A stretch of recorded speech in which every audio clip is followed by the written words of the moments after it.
In today's video, an overview of some practice basics.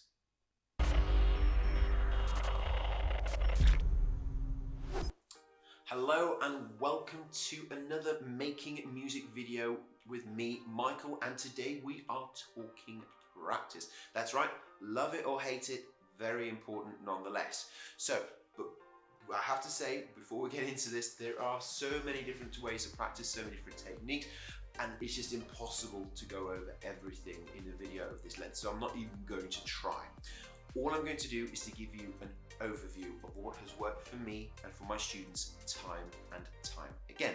We have got 3 basic principles for you that you should be following, followed by 3 top tips at the end, which help to kind of bring everything together. Okay, before we get into it, as I said before, there's a million and one ways to play music and there's a million and one ways to go about it. This advice is based on my education. I have a bachelor's degree from Trinity, master's degree from Royal College, and I've been playing professionally and teaching for over 20 years. If you find something you like, great. If you don't, that's okay too. Let me know what you think. Please leave me a comment, like the video, and subscribe.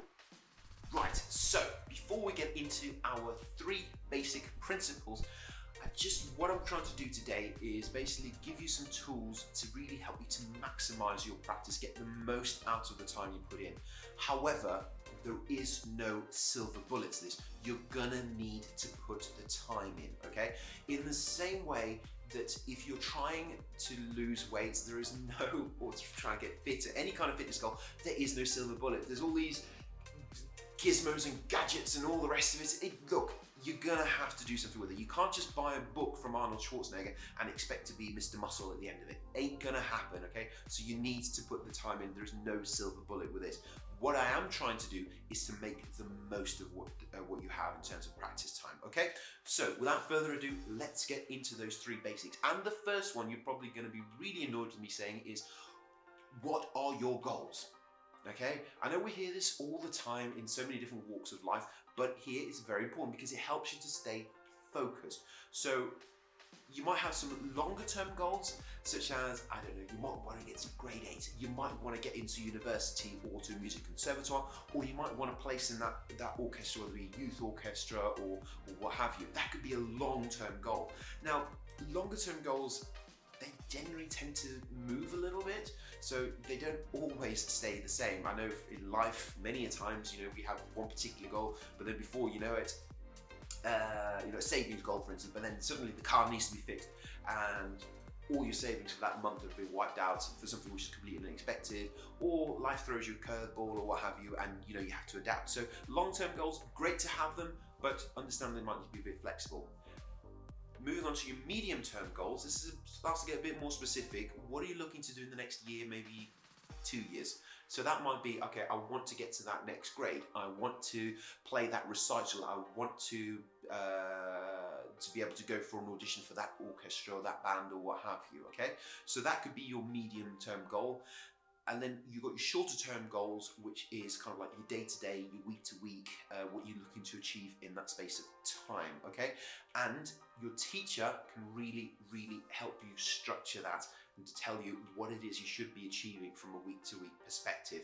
And I said it before, if you haven't got a teacher, get one, okay? They're gonna save you a lot of time and effort in the long run. Now, moving on to our next point, which is frequency and duration. Now this is one which,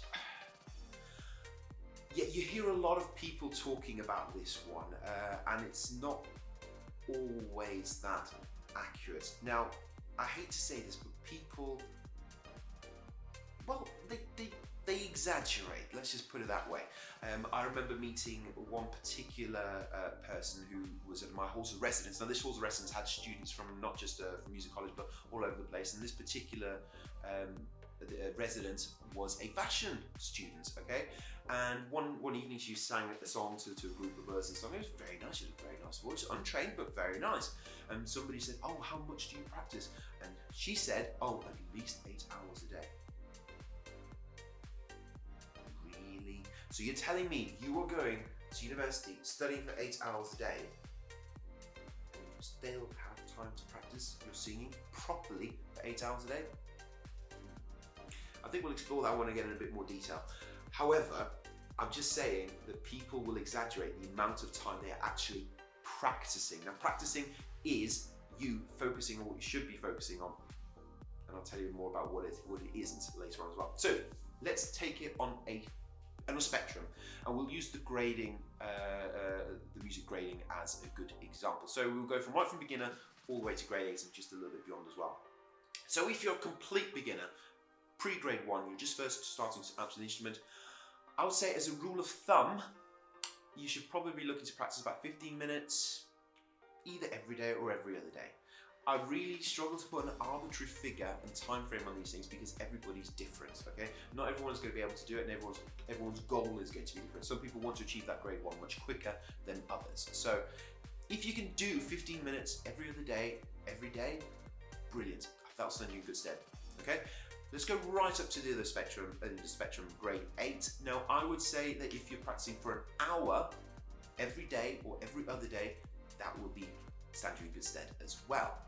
Okay, better to obviously do 6 days a week rather than do 4, but if you minimum 4, 6 better. Obviously, at least now I'll probably break it up into 2 half-hour sections because it helps you to concentrate more. But that should suffice there. Then obviously anything in between, let's say grade 5, you're probably looking between 30 minutes to 45 minutes every day to every other day. And if you go to above that, into a post-grade 8, let's say music conservatoire level, you probably should be aiming for 3 hours, between 3 and 5 hours every day, 5 days a week, at the very least every other day. Some of you are probably thinking, that's nowhere near enough, but again, let me remind you, people probably exaggerate, they're probably confusing playing with proper practice, okay? And we'll get into some more detail with that later. Now, moving on to our third and final basic principle, and that is structuring your practice, okay? And what do we mean by that? We want, again, go back to your goals. If you go relate it back to that, you can then structure what your practice should look like, okay? And I'll tell you what it looks like and what good looks like and what bad looks like, okay? So let's say you've been to your lesson, your teacher has given you 3 key things that you need to work on between the previous lesson and the next one for the following week, okay? So you've worked out, you might have, let's say, 4 practice sessions that week. It's not, quite busy, this example, 4, whatever, it doesn't really matter. And your first practice session, what do you do? What should you do first to begin with? Well, I'll probably say it's probably a good idea to warm up, okay? And that's regardless of what instrument you play, or even if you're a singer, okay? You want to try and warm up. Get the fingers moving, play some scales, some exercises, what have you. Get the blood pumping, get the fingers nice and nimble. If you play a woodwind or brass instrument, get some air down it, get the instrument vibrating and moving and warmed up as well. Same thing with string players. Get it resonating, you'll sound better, you'll feel better, and you'll be able to put more into your practice. Now, so what do? You just, the first thing was, why don't you just play stuff that you already know? Play through the stuff that you've learned in that piece, and you'll get to that tricky bit that your teachers ask you to look at for the following week. Is that really the best way to go about it? No, absolutely not, right? If you have a half an hour practice session, your focus is going to be at its highest at the beginning of that session, okay? So once you've warmed up, you've got your brain in gear, get to the hard bit straight away, the bit that you need to work on. So let's say, for instance, you're playing a piece, you have learnt the first page, and now you're moving on to the second page.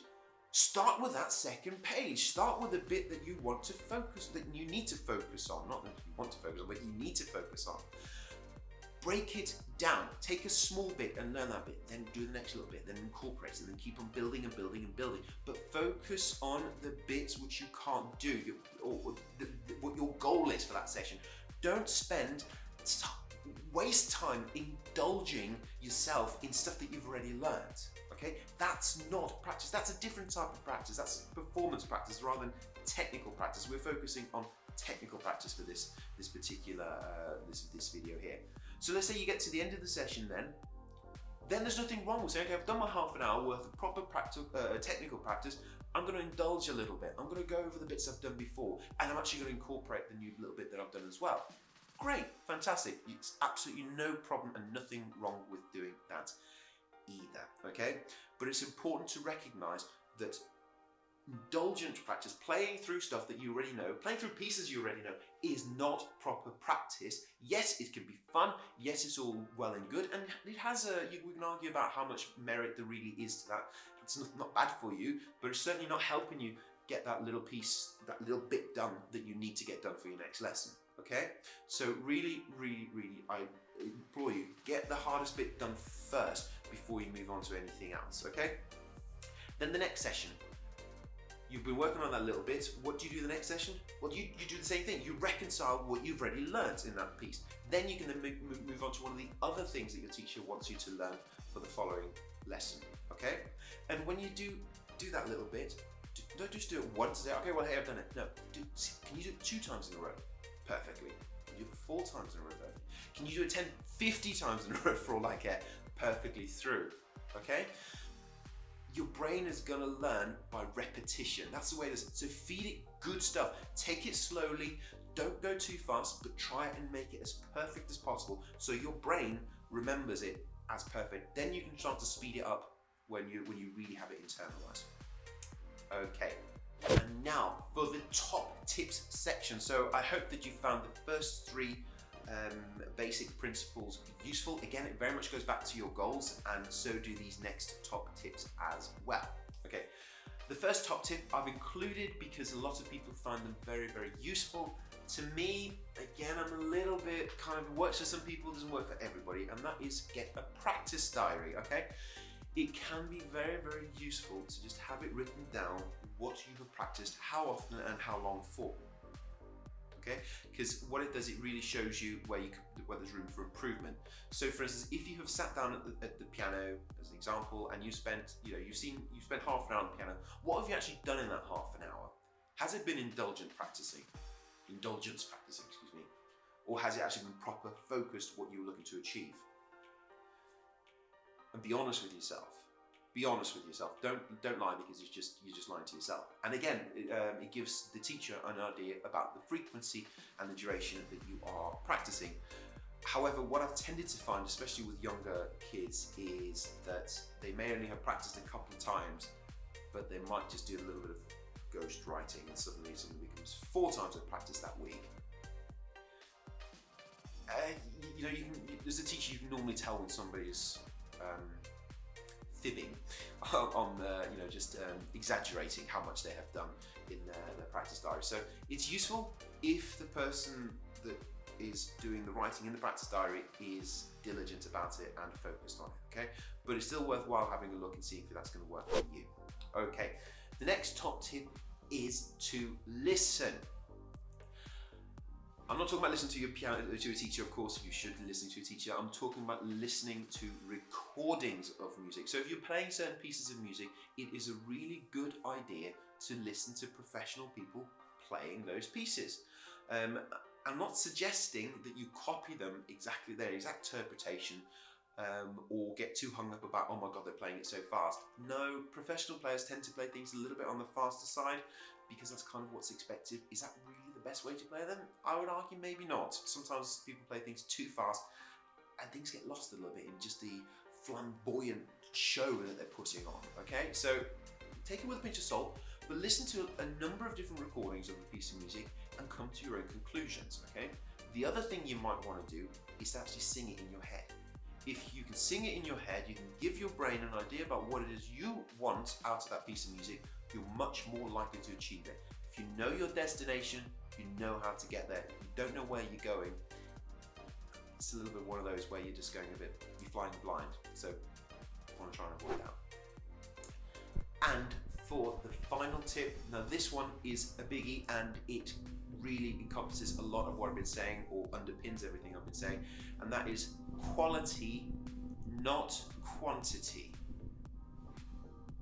Right? So what do I mean by that?